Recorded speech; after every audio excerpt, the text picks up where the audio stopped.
염려하지 말고 기도하라 그렇게 말했어요. 우리가 성경을 쭉 읽어 나가면은 두 가지로 우리가 생각하게 돼요.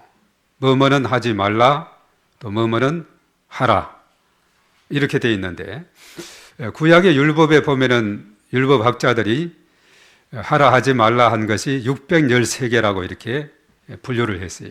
그 중에서 하라 하는 것은 248개, 그리고 하지 말라 하는 것은 365개 이렇게 나누게 돼요.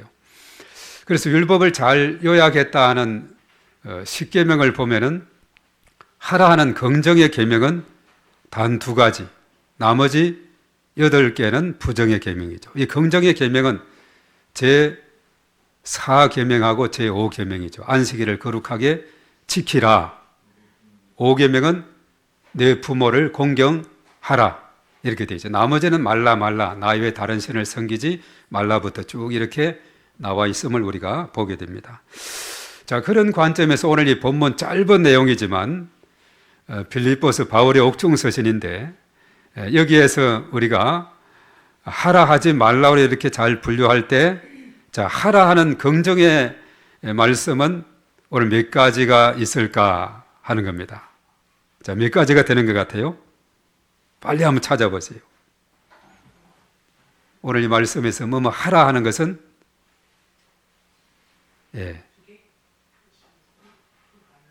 2개보다 많습니다.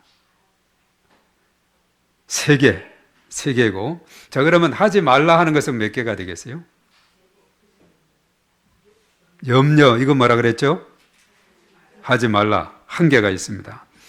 그래서 오늘 여기에는 성경 율법에서는 보면은 하지 말라가 하라보다 더 많은데, 오늘 이 본문의 말씀, 특별히 사도 바울의 옥중서신존의 이 빌립보서의 말씀은 하라 하는 것이 더 많아요. 감옥이라는 그런 암담한 그 현실인데도 불구하고 여기에서 뭔가 부정보다는 긍정을 더 많이 추구하는 그런 모습을 보게 됩니다. 그래서 염려라 하는 것은 사실은 하지 말라고 했는데 이것은 불필요한 것이다 이렇게 한마디로 말하고 있어요. 우리가 큐티하는 남자라는 이여수 국제제자훈련원에서 쓴 그 책에 보면 모르고 사는 즐거움이다는 그런 책, 이것을 이제 인용하고 있는데, 모르고 사는 즐거움. 자, 모로모로해서 우리에게 유익을 얻는 것이 많다는 건데, 자, 거기에서 보면은 걱정, 염려는 40%가 절대 현실에 일어나지 않는다. 우리가 걱정하고 염려하는 거 40%는 일어나지 않는다. 그리고 30%는 이미 지나간 과거의 일이다. 그리고 22%는 아주 사소한 고민거리다. 자, 이걸 다 합치면 얼마나 돼요? 92%가 아주 허튼 일이다. 이렇게 말합니다. 그리고 이제 4%는 피할 수 없는 불가항력적인 것이고 4% 이거는 열심히 노력하면 좀 바꿀 수도 있는 것이다. 이렇게 이제 그 책에서 언급했는데, 한마디로 말해서 염려는 효율적인 면에서 볼 때는 에너지 낭비고 이것은 쓸데없는 일이다 하는 것을 우리에게 알려주고 있어요. 그래서 오늘 사도 바울은 염려하지 말아라. 대신에 그럼 뭘 해야 되는가? 기도하라. 이렇게 말하고 있어요. 그럼 염려하고 기도는 어떤 연관이 있는가? 오늘 이 말씀을 통해서 우리가 더 깊이 살펴볼 수 있게 될 것입니다. 우리가 광야 같은 세상을 살아가면서 여러 가지 일로 걱정되고 염려되는 일들이 많습니다. 그래서 이 땅에 사는 사람들은 참 많은 걱정과 염려 속에 살아가고 있어요. 그래서 오늘 이 시대는 염려의 시대다 이렇게 말합니다. 건강의 문제, 자녀의 문제, 미래, 그리고 진로에 대한 문제, 경제적인 문제, 여러 가지 참 한 가지 걱정이 해결되면은 또 기다렸듯이 또 다른 걱정이 우리의 마음의 문을 두드리는, 이것이 광야 같은 세상에 살아가는 우리들의 현실이라는 거죠.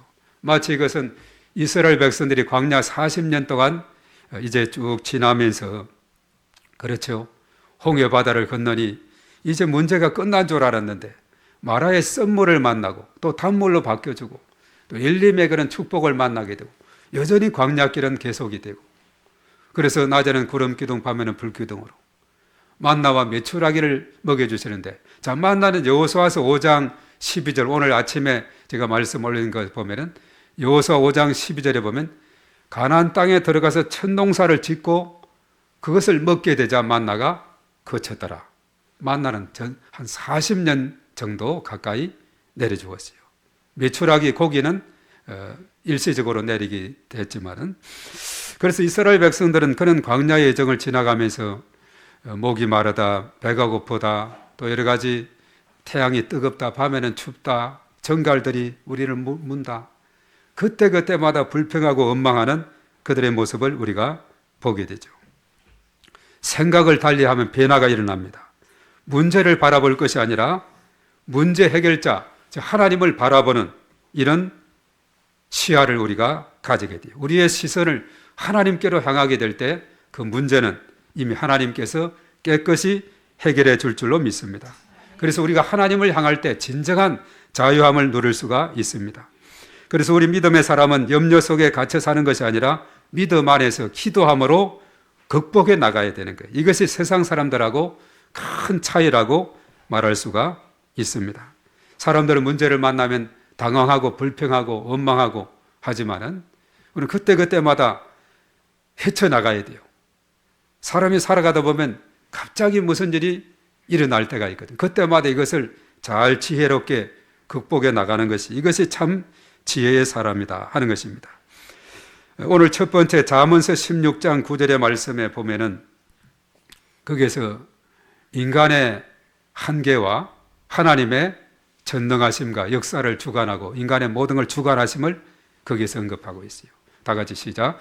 사람이 마음으로 자기의 길을 계획할지라도 그의 걸음을 인도하시는 이는 여호와 신이라. 아멘.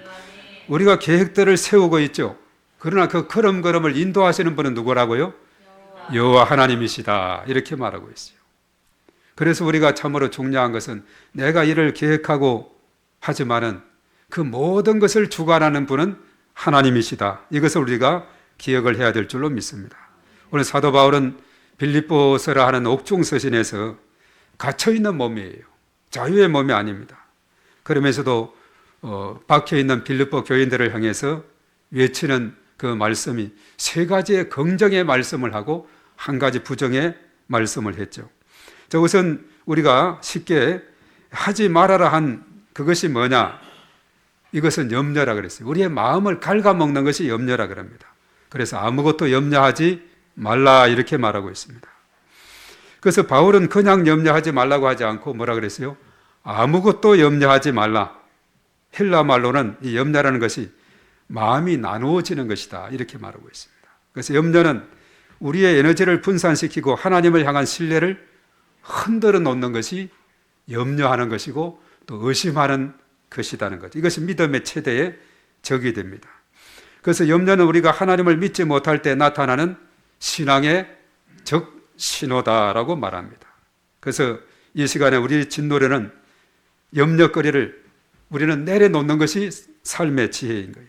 염려는 문제를 해결해 주지 못하지만은 바로 기도는 하나님으로 하여금 일하시게 하고 문제를 해결하게 해주는 통로가 되는 줄로 믿습니다. 그래서 미국의 유명한 설교가 여서비가 말합니다. 염려는 내일의 슬픔을 없애주는 것이 아니라 오늘의 힘을 다 빼앗아 가는 것이다, 이렇게 말해요. 얼마나 그것이 흠망한 일입니까? 언젠가 제가 비유를 했을 거예요. 시골길에 어떤 선교사님이 자동차를 몰고 가는데, 옛날에는 그랬죠. 무거운 짐을 이고 가는 할머니가 있어서 세워서 태워서 이제 목적지까지 데려다 주는 가운데 있는데, 한참 가다 보니까 뒤에서 힘든 소리를 하기를 보니까 여전히 그 할머니가 짐을 이고 있다는 겁니다. 할머니 짐을 내려놓으세요. 옆에 내려놓으시고 편안히 가세요. 그러니까 그 할머니가 하는 말이 뭐라 그랬어요? 이 한 몸뚱이 탄 것도, 이 차를 태워준 것도 너무나 감사한, 이 짐까지 어떻게 태우냐고 하면서 계속 이고 갔다는 그런 이야기가 있죠. 참 어떻게 보면은 우리의 모습이 할머니와 같은 모습이 아닌지 모릅니다. 주님이라는 은혜의 트럭에 올라탔으면서도 내 인생의 무거운 짐과 염려의 보따리를 여전히 내가 짊어지고 끙끙대고 살아가는 나의 모습이 아닌지 우리 스스로 생각해 봐야 됩니다. 아무것도 염려하지 말라 그랬어요. 그래 그 짐을 트럭에 그 자동차의 바닥에 내려놓기만 하면은 바로 거기에서 참 평안과 쉼을 얻을 수가 있지 않습니까? 그래서 주님께 모든 것을 맡기고 수고하고 무거운 짐진 자들아 다 내게로 오라 그랬죠. 다 맡기고 우리가 나아갈 때 거기에서 참 쉼을 얻게 될 줄로 믿습니다. 그래서 염려는 내려놓고 염려는 하지 말고 이제 해야 될 것이 뭔가 오늘 4절의 말씀에 언급하고 있는데 우리 한번 다 같이 따라하겠습니다. 주 안에서 기뻐하라. 주 안에서 기뻐하라. 이 4절의 말씀이 빌립보서의 주제입니다. 주 안에서 기뻐하라. 내가 다시 말하노니 기뻐하라. 이렇게 말했어요. 염려를 몰아낸 자리에는 먼저 기쁨으로 채워져야 합니다. 주 안에서 기쁨, 환경이 좋아서 되는 것이 아니에요. 상황은 변하지 않았어도 주 안에 있기에, 주님 안에 있기 때문에 기뻐할 수 있게 되는 줄로 믿습니다.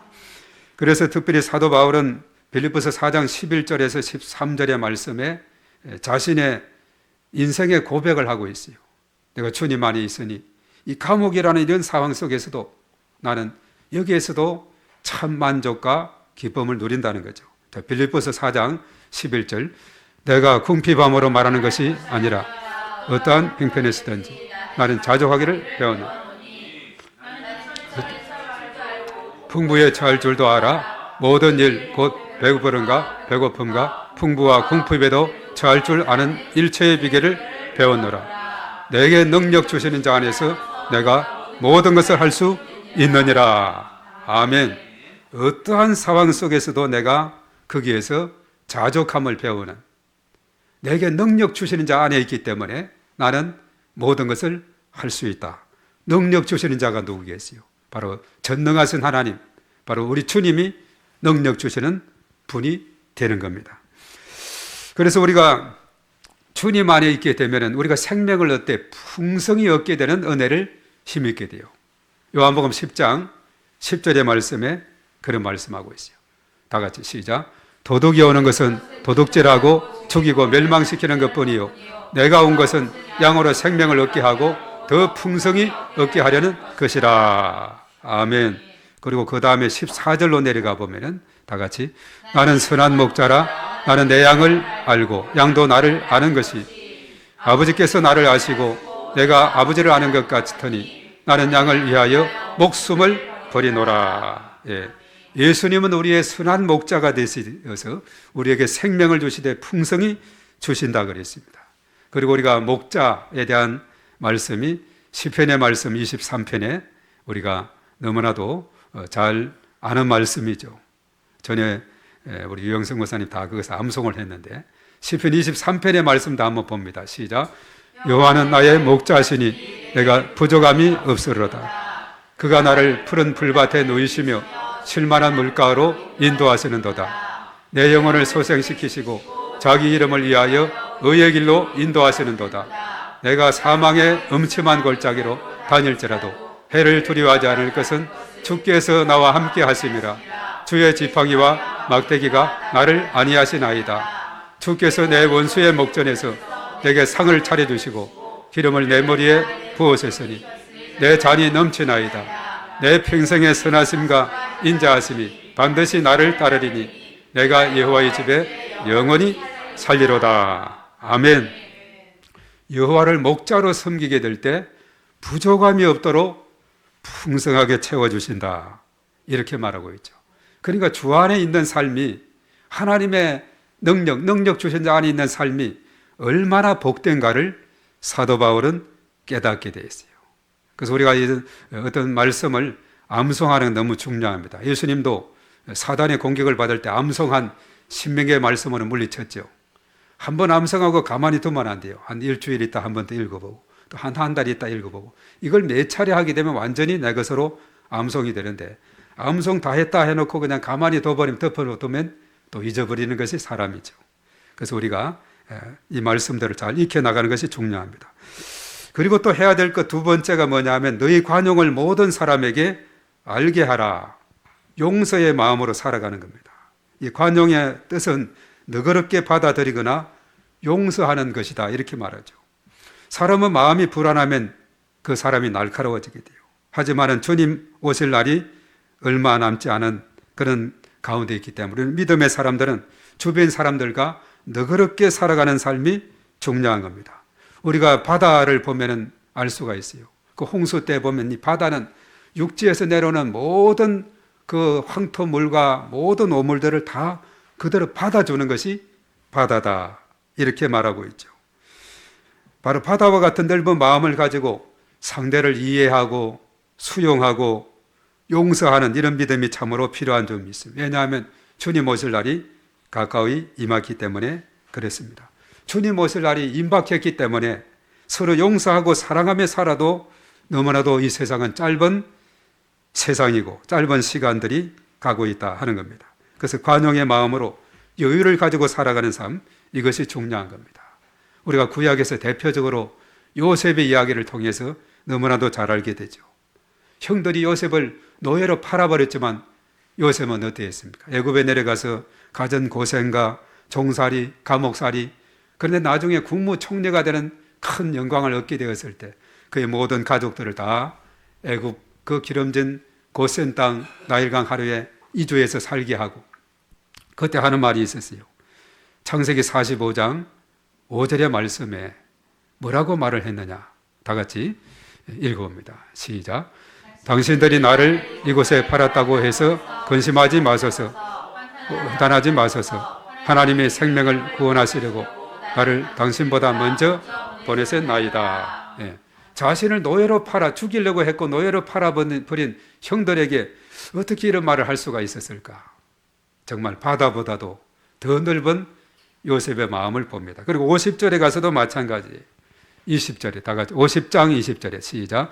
당신들은 나를 헤아려 하였으나 하나님은 그것을 선으로 바꾸사 오늘과 같이 많은 백성의 생명을 구원하게 하시려 하셨나니 당신들은 두려워하지 마소서. 내가 당신들과 당신들의 자녀를 기르리이다 하고 그들을 간곡한 말로 위로하였더라. 예, 정말 요셉의 이 해석이 인생의 정말 해석이 얼마나 참 훌륭한 해석인가 하는 것입니다. 이것은 오늘 사도 바울이 감옥에 있으면서도 절망하지 않고 좌절하지 않고 희망을 노래하는 그 모습과 비슷하다고 보게 되는 거죠. 형들이 나를 팔았다고 해서 근심하지 마소서. 팔았다 했을 때 형들은 마음이 얼마나 찔렸겠어요. 자신들의 마음이 뜨끔했을 거예요. 근심하지 마세요. 다 먹을 것 드릴 겁니다. 조카들까지도 다 이렇게 풍성하게 드리겠다고. 얼마나 참 아름다운 모습인지 모릅니다. 그런데 예수님께서는 용서하지 않는 한 종에 대해서 가혹하게 벌을 내리는 이 내용이 우리가 마태복음 18장 21절에서 35절에 나오는데 그때 예수님에게 말했어요. 예수님께서 그 종에게 어떻게 했는가? 다 같이 18장 32절. 이에 주인이 그를 불러다가 말하되 악한 종아 네가 빌기에 내가 내 빚을 전부 탕감하여 주었거늘 내가 너를 불쌍히 여긴과 같이 너도 내 동료를 불쌍히 여김이 마땅하지 아니하냐 하고. 아멘. 바로 1만 달란트 빚진 이 종이 그냥 나를 불쌍히 여겨 달라고 막 이렇게 해서 그 주인이 그 빚을 탕감해 주었어요. 자, 1만 달란트라는 것은 이것은 어마어마한 양입니다. 도저히 갚을 수 없는 엄청난 양인데 그것을 용서받고 이제 휘파람 불면서 집으로 돌아가는데 누구를 만나느냐? 자신에게 100데나리온 빚진 동관을 만나게 되네요. 이 100데나리온은 노동자 100일의 품삯입니다. 물론 그것도 뭐 작은 금액은 아니지만 그래도 1만 달란트에 비하면은 그야말로 이것은 빙산의 일각. 조금밖에 되지 않는 거예요. 자신은 어마어마한 것을 탕감받았으면서도 갑자기 그 동관을 보면서 아주 마음이 변하게 돼요. 꼭 갚아라고. 안 갚으면 안 된다고 막 다구치고 이렇게 그냥 이렇게 하니까 주변의 사람들이 그 원주인에게 일러바쳤어요. 그러자 그 원주인이 조금 전에 말씀한 그겁니다. 나는 너에게 엄청난 것을 탕감해 주었는데 너는 그 작은 것도 탕감해 주지 못하느냐. 다시 갚아 하면서 감옥에 집어넣은 그 내용이 바로 그 내용이 되고 있습니다. 그래서 우리가 참으로 우리 자신이 죄인이었고 우리는 도저히 우리 스스로의 힘으로는 구원받을 수 없는 연약한 존재지만 그것이 우리의 모습이 아닙니까? 그렇지만 하나님께서 그 큰 사랑으로 독생자를 이 땅에 보내셔서 구원의 길을 열어주시고 누구든지 예수님을 믿음으로 영생의 복을 주셨지 않습니까? 이 은혜 우리가 감사해서 우리가 정말 살아간다면 요셉과 같이 그렇게 살아가야 되지 않습니까? 10,000달란트, 10,000달란트 용서받은 그 사람이 용서하지 못한 그런 삶이 이것은 그야말로 성숙하지 못한 그런 어린아이와 같은 신앙에 불과하다 하는 사실입니다. 그래서 요셉 이야기를 통해서 우리는 더 넓고 더 많이 포용하고 이해하고 수용하고 용서하며 살아가는 이것을 알려주고 있습니다. 그리고 나서 사도 바울은 세 번째 해야 될 것이 뭐냐? 너희 구할 것을 감사함으로 하나님께 아뢰라 이렇게 말하고 있어요. 감사함으로 하나님께 아뢰라. 아무것도 염려하지 말고 감사함으로 아뢰라 이렇게 말하고 있어요. 염려를 멈추는 유일한 방법이 있는데 그것은 뭐냐 하면 기도로 대체하는 것입니다. 감사함으로 하나님께 아뢰게 될 때 이것이 염려를 극복하는 길이 됩니다. 감사는 염려라는 독을 해독하는 가장 강력한 백신이다 이렇게 말하고 있어요. 지난 주일에 마라의 쓴물에 나뭇가지를 던지니 달게 되었다고 말씀을 했죠. 그래서 염려와 기도는 저 앞에 어린이 놀이터에 가보면 시소 타는 시소가 있어요. 그러면 이 시소는 뭐냐? 양쪽에 사람이 하나씩 타고 하나가 하늘로 올라가면 하나는 땅에 내려가고 이렇게 되지 않습니까? 그래서 염려와 기도라는 아이가 시소 타이를 하게 되면 염려가 하늘 높이 많은 그 아이는 기도하지 않아요. 그러니까 기도를 하늘 높이 많이 하는 아이는 염려가 땅에 떨어지게 되는 이런 그 관계를 우리가 보게 되는 거죠. 그래서 시소를 타면서 참 그러한 것을 감격적으로 깨닫게 되고 느끼게 되는 그런 순간을 가지게 됩니다.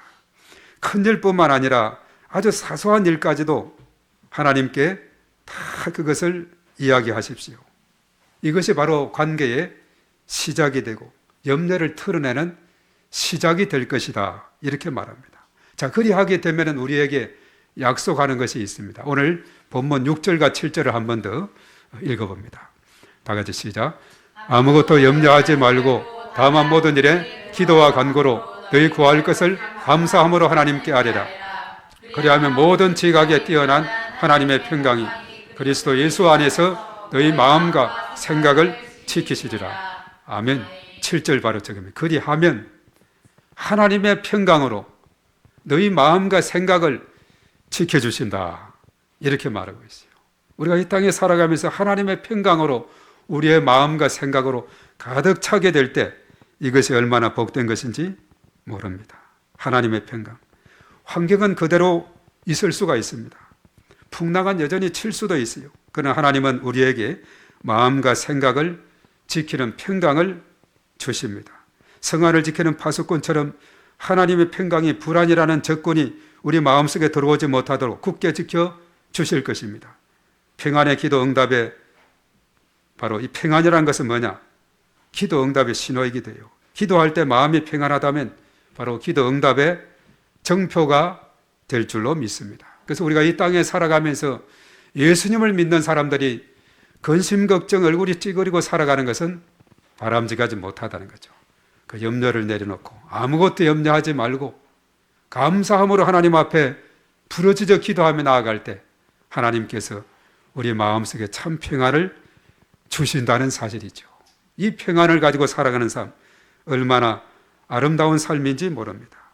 오늘 저와 여러분들은 이제 무슨 염려를 마음속에 가지고 있습니까?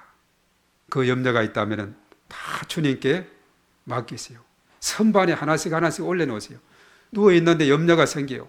선반에 하나씩 그 염려 글을 올려보세요. 그러면 그 다음은 마음의 평안이 올 겁니다. 수고하고 무거운 짐진 자들아 다 내게로 오라. 내가 너희를 쉬게 하겠다. 그렇게 말했어요. 감사함으로 하나님 앞에 쏟아놓고 부르짖어 기도하시기 바랍니다. 하나님의 평강으로 우리의 마음과 생각을 주장하게 될 줄로 믿습니다. 이러한 하나님의 평강이 저와 여러분들에게 충만하시기를 주의 이름으로 축복합니다. 자, 오늘 이 시간 우리 다 같이 기도할 수 있는데 우리 다 같이 찬양하며 나갑니다.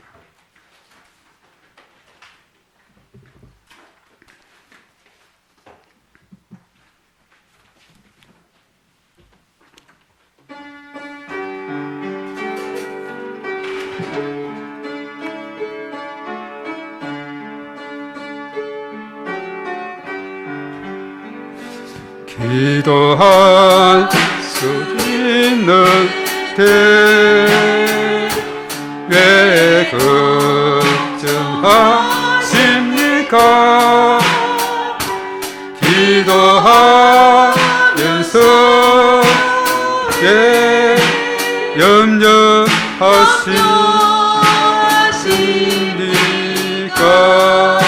기도할 수 있는데 할 수 있는데 왜 실망하십니까? 기도하면서 왜 방황하십니까? 주님 앞에 무릎 꿇고 주님 앞에 무릎 꿇고 간구해 보세요. 마음은 정결하게 뜻을 다하여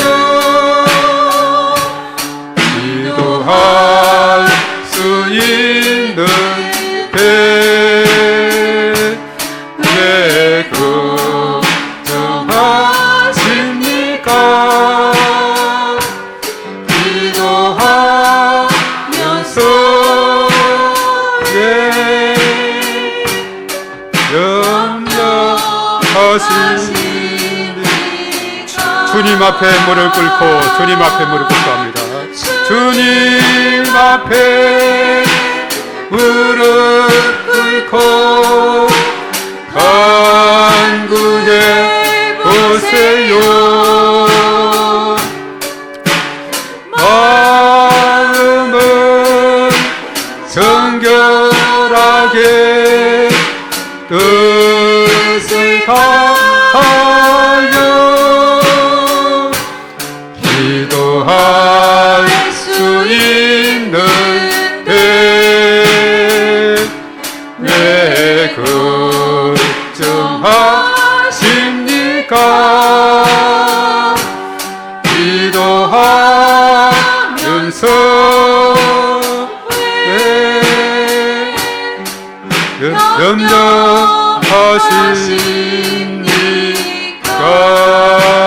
염려하십니까? 아멘. 그렇습니다.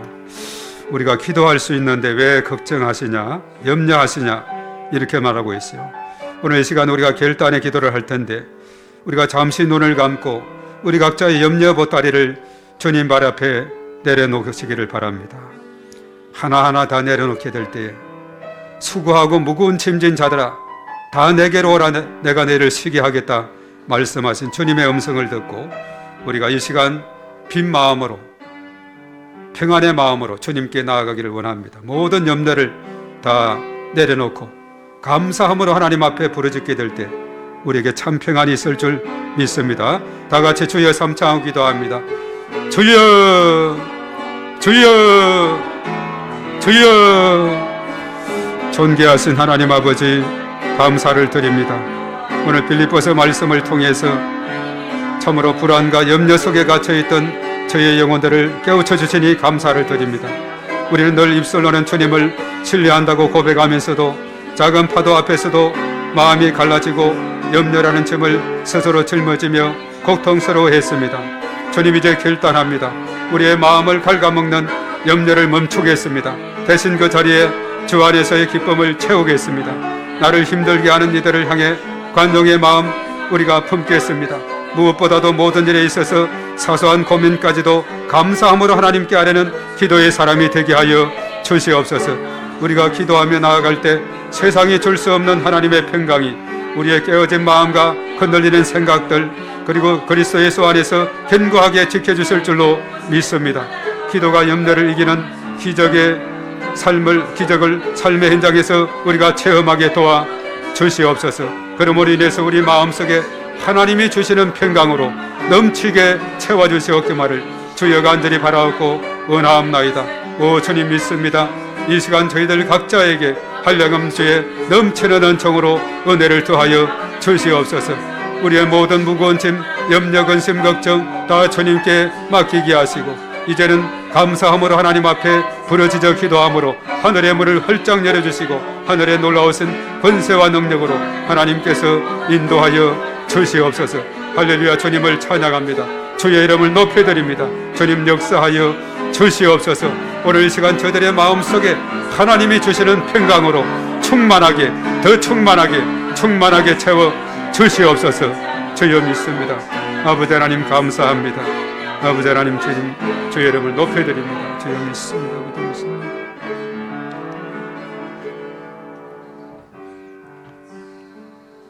좋으신 하나님 감사합니다. 염려하지 말고 기도하라고 했습니다. 우리 하나님 앞에 감사함으로 부르짖어 기도할 때에 모든 염려, 근심, 걱정, 안개와 같이 사라지게 되고 대신에 하나님의 평강으로 충만하게 넘치게 될 줄로 믿습니다. 이러한 평강의 마음을 가지고 이 세상을 담대하게 살아가는 저희 모두가 될 수 있도록 인도해 주시옵시고 이제는 더 이상 염려하지 않고 감사함으로 살아가는 우리의 삶이 되게 하여 주시옵소서. 이제는 우리의 길과 진리와 생명이신 주 예수 그리스도의 은혜와 하나님 아버지의 극진하신 사랑하심과 성령님의 교통하심, 인도 충만케 하심이 오늘 이제 염려를 내려놓고 감사하며 나가기를 원하는 우리 모두 위에 우리의 가정과 교회와 또 이 나라 민족과 온 열방 될 수 있도록 하나님께서 축복해 주실 것을 주의 이름으로 축복합니다. 아멘.